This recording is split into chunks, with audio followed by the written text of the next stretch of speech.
Eh bien, bonjour à toutes et à tous, c'est Météo37, j'espère que vous allez bien en tout cas, moi ça va super et aujourd'hui on se retrouve pour cette nouvelle vidéo, ce nouveau point météo où nous allons parler de la situation à venir sur notre pays dans les prochains jours, notamment dans la prochaine semaine avec un temps qui va changer sur notre pays. Alors, non, pas un temps lui-même qui va changer, c'est-à-dire que les précipitations vont rester très globalement déficitaires, mais plutôt des températures qui vont changer avec un rafraîchissement, voire même sur certains secteurs un refroidissement qui est annoncé, notamment à partir du début de semaine prochaine. Alors on va parler de tout ça dans ce point météo évidemment, et on va reparler ensuite des tendances que nous avons encore pour la suite, des tendances qui sont toujours à affiner, fiabiliser évidemment, il faudra voir comment les modèles vont évoluer, mais on va en parler un petit peu dans ce point météo. Alors, pourquoi on va avoir ce rafraîchissement pour le début de semaine prochaine? Eh bien, c'est extrêmement simple et ça suit ce que je vous ai dit dans le dernier point météo. Les hautes pressions à partir de cette fin de semaine et pour la semaine prochaine vont avoir tendance à monter assez haut en latitude. Donc, lorsque ces hautes pressions vont monter haut en latitude, latitude du nord du Royaume-Uni, voire de la Scandinavie, eh bien cela va permettre à des gouttes froides continentales de pouvoir s'infiltrer sur l'Europe tout simplement. Alors il y en a une première qui va s'infiltrer, vous le voyez juste ici, à partir du 11 novembre, et vous voyez que cette goutte froide, elle nous vient directement d'Europe centrale, donc avec elle, elle va apporter en altitude une masse d'air dans un premier temps plus fraîche, notamment à partir de la journée du 11 novembre sur notre pays, et ensuite celle qu'on surveille, c'est celle qui va débouler depuis la Scandinavie. Alors évidemment les modèles ne sont pas encore tous en accord là-dessus, il va falloir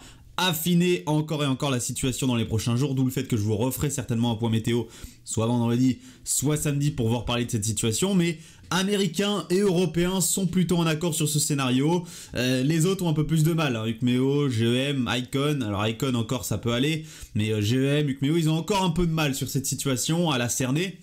Donc pour l'instant je vais plutôt faire confiance aux Américains et Européens qui sont en accord tous les deux et qui restent les modèles les plus fiables évidemment. Donc cette descente polaire, parce que clairement c'est une descente polaire que l'on va avoir en Scandinavie, eh bien elle va se diriger progressivement, vous le voyez, vers l'Europe de l'Ouest, puisque nous avons une extension des hauts géopotentiels ici vers la Scandinavie. Alors là sur le modèle GFS, c'est pas vraiment un anticyclone scandinave, puisque le centre, vous voyez, le centre anticyclonique, il est plutôt ici à l'ouest de l'Irlande, mais c'est une extension d'une dorsale anticyclonique vers la Scandinavie. Les hauts géopotentiels, on voit très bien qu'ils montent ici jusqu'en Norvège, jusqu'en Suède, et ils permettent donc, voilà, à cette goutte froide de pénétrer le continent européen et de pouvoir glisser jusqu'en Europe de l'Ouest. Et donc cette goutte froide, elle va venir nous concerner et elle va venir fortement diminuer les températures. Elle va permettre l'arrivée d'une masse d'air particulièrement fraîche,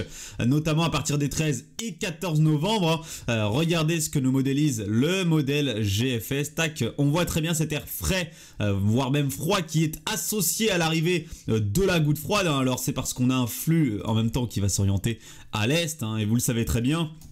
Aujourd'hui, voilà, nous sommes est-nord-est, alors nous sommes en novembre, donc de plus en plus, au fur et à mesure qu'on va s'enfoncer dans l'hiver, les flux continentaux seront de plus en plus froids. Et là donc, avec ce flux d'est-nord-est qui va se mettre en place, effectivement, la masse d'air va bien se rafraîchir sur notre pays à partir des 13-14 novembre.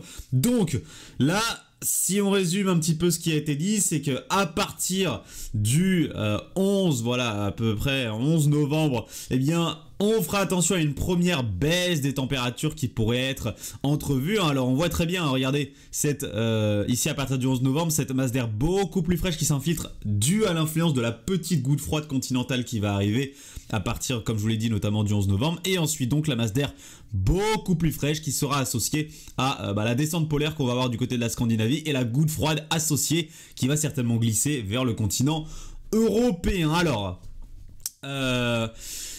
qu'est-ce qu'il faut attendre avec une situation pareille? Eh bien, tout d'abord, avec par exemple le petit refroidissement qu'on va avoir à partir du 11 novembre, c'est plutôt des températures matinales qui vont baisser, notamment entre le centre-est et le nord-est du pays dans un premier temps pour la matinée du lundi 11 novembre avec des températures qui n'auront pas beaucoup de mal à passer sous la barre des 6-5 degrés le matin, mais qui par contre l'après-midi continueraient encore à grimper un petit peu et qui pourraient toujours dépasser les 9, 10, 11 degrés l'après-midi de manière généralisée sur notre pays. Et ensuite ce refroidissement il se mettrait de plus en plus en place, hein. La matinée du 12 novembre serait encore un petit peu plus fraîche, hein, avec des températures qui là, de manière un peu plus généralisée, pourraient avoir du mal, hein, à passer sous les 5, 6, 7 degrés. Alors évidemment les secteurs qui échapperont le plus à la fraîcheur, ce sont évidemment ceux de l'extrême sud-ouest et du pourtour méditerranéen. Comme d'habitude, c'est là que vous retrouverez le plus de douceur, que ce soit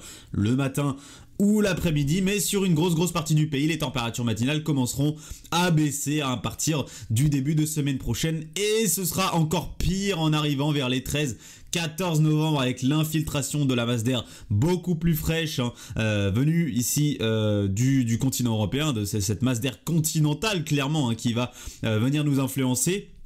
Avec là donc des températures qui auront beaucoup de mal à grimper, que ce soit matinale ou les températures de l'après-midi maximales, hein, avec des risques de gelée notamment entre les régions centrales, le centre-est, le nord-est du pays, hein, et des températures donc qui le matin auront beaucoup de mal à passer au-dessus des 0, 1, 2, 3 degrés sur une bonne partie nord notamment de notre pays, et des températures l'après-midi qui là pourraient avoir beaucoup de mal à dépasser les 6, 7, 8 degrés. Donc là on serait plutôt sur des températures dignes d'un mois de décembre, d'une deuxième partie de mois de décembre, voire début janvier, plutôt que d'un mois de novembre, avec donc des températures qui, vous l'imaginez bien, seraient en dessous des normes de saison. Donc on surveille cette masse d'air beaucoup plus froide continentale qui devrait normalement arriver sur notre pays, notamment à partir des 13-14 novembre. Alors c'est encore à affiner, comme je vous l'ai dit, il y a des modèles qui sont un petit peu moins optimistes, qui sont plus dubitatifs, qui hésitent.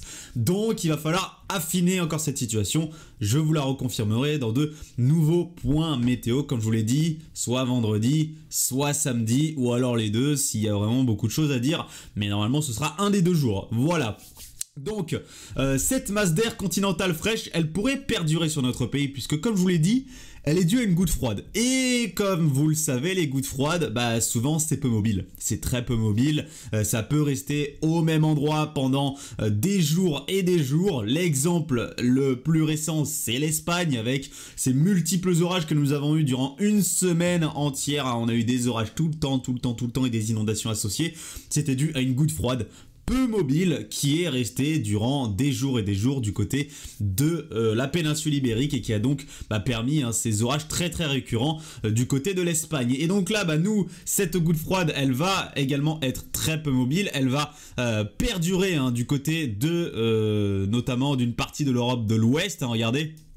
Sur la modélisation du modèle GFS, regardez, on voit très bien cette goutte froide qui perdure pendant plusieurs jours, et donc ensuite la goutte froide qui, regardez, qui continue et qui reste, voilà, encore et encore. On voit qu'elle continue, elle passe par la péninsule ibérique et jusqu'au bout sur le modèle GFS, elle nous influence toujours autant. Donc cette goutte froide, il va falloir la surveiller. Elle pourrait d'ailleurs permettre la formation d'une petite dépression du côté ici du golfe de Gênes et du nord de l'Italie. C'est tout à fait classique. Quand on a de l'air froid qui réussit à s'engouffrer vers le golfe de Gênes, on a souvent une dépression qui s'y développe.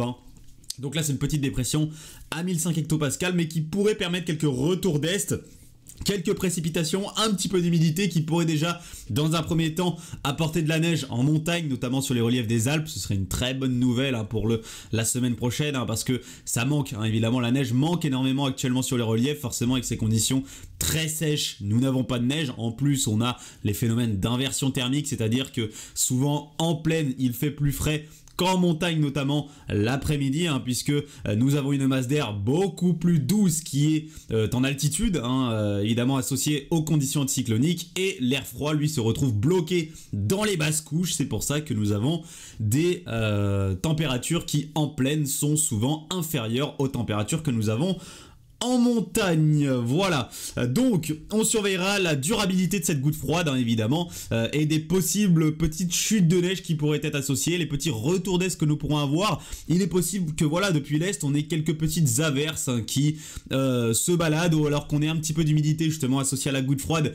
qui nous viennent directement du continent et qui permettent quelques averses de neige, hein, alors du côté des reliefs dans un premier temps, mais qui avec la masse d'air très fraîche pourraient tomber à de basses altitudes quand même, hein. Donc on surveille la situation au niveau de ces quelques précipitations, ces quelques résidus humides que nous pourrions avoir et qui pourraient apporter un peu de neige, déjà on va dire dans un premier temps sur les reliefs, et on verra à plus basse altitude. Voilà, donc la situation de GFS, bah vous voyez qu'elle est très bloquée, hein, sinon il n'y a pas vraiment de déblocage, hein, on est toujours sous des conditions sèches, plutôt anticycloniques, hein, là vous le voyez, hein.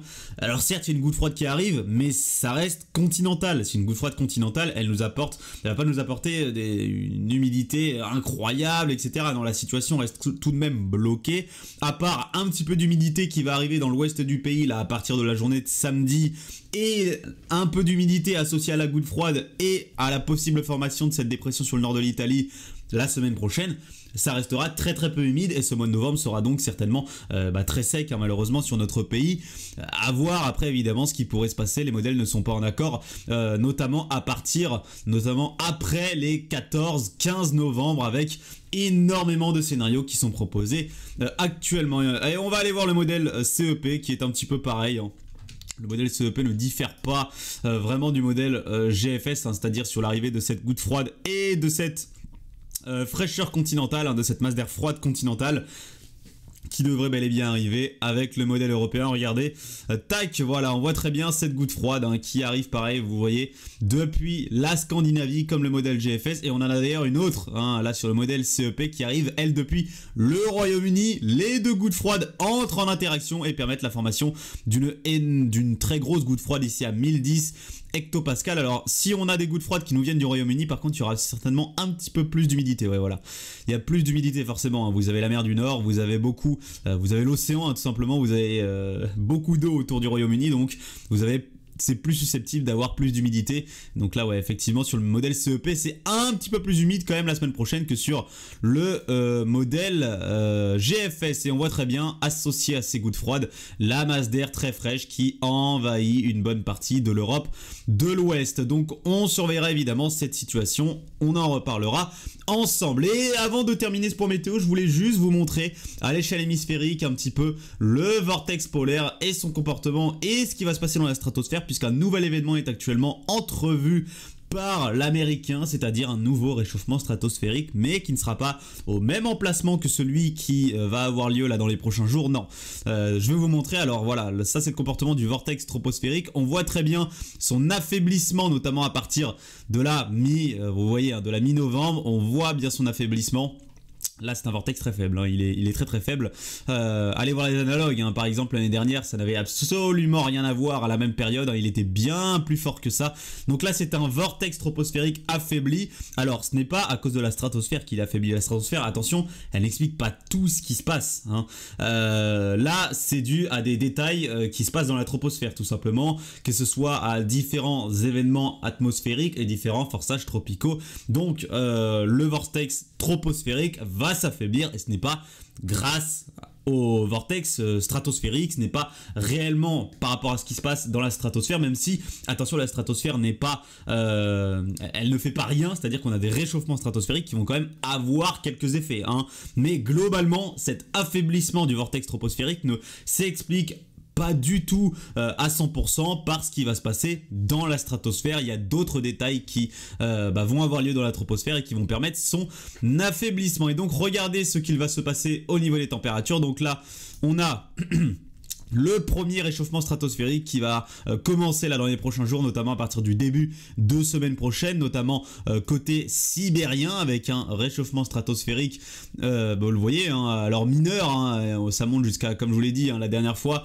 moins 20, moins 24 degrés, donc c'est plutôt mineur, ça a très peu d'effet sur le vortex polaire stratosphérique, hein, qui ne va que très peu s'affaiblir, hein, à l'arrivée de ce réchauffement stratosphérique du côté de la Sibérie. Et on en a un autre qui va commencer juste ici entre l'Amérique du Nord et l'Atlantique. C'est ça, ce que vous voyez juste ici, c'est l'amorce d'un nouveau réchauffement stratosphérique. Et comment on le voit davantage? Parce que là, vous pouvez vous dire, oui, mais c'est peut-être juste un petit réchauffement comme ça, mais qui va disparaître. Comment tu sais que c'est l'amorce d'un nouveau réchauffement stratosphérique?